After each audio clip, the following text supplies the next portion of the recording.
Par rapport au tutoriel précédent, j'ai rajouté un objet, un nouveau sprite qui s'appelle sol, ici on peut voir, qui va nous servir à faire le sol en fait de notre niveau.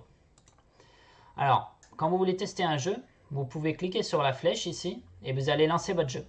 Si on fait un test ici et qu'on lance, on voit qu'il ne se passe rien. On voit nos images mais il ne se passe rien. Et en fait ça c'est parce que pour l'instant on a mis des images mais on ne leur a pas donné vraiment de comportement.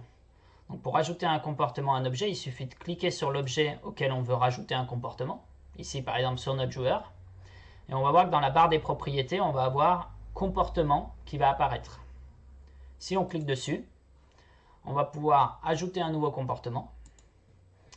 Et ici, on a de nouveau une fenêtre qui s'ouvre avec énormément de comportements qui vont être aussi classés en différentes catégories qu'on va pouvoir aller chercher pour rajouter à notre objet.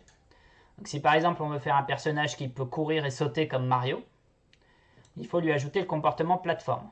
Ici, si je clique sur plateforme, encore une fois, je vais avoir une petite phrase pour m'expliquer à quoi sert ce comportement. Ici, il sert à sauter et à courir parmi des plateformes. Donc on va faire ajouter. Et on peut fermer.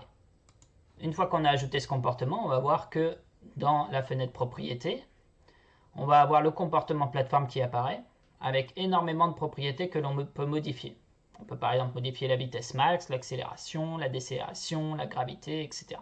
Donc on a énormément de nouvelles propriétés qu'on va pouvoir modifier de manière à jouer sur notre personnage. Alors maintenant, si on lance le jeu, notre personnage a de la gravité, du coup il devrait tomber. Et c'est ce qui se passe, il tombe, mais malheureusement il passe à travers notre objet bleu, notre sol. Alors ceci s'explique très simplement, c'est parce que notre objet sol c'est toujours une image lui. On ne lui a pas ajouté de comportement. Donc on va également ajouter un comportement à notre objet sol. On va aller dans comportement, ajouter un nouveau comportement, et là on va le rendre solide. Solide ça veut dire que l'objet va être impassable.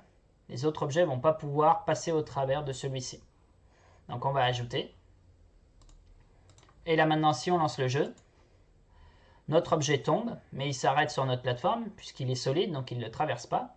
Et en plus de ça, si on utilise les flèches, on va pouvoir bouger notre objet et sauter avec.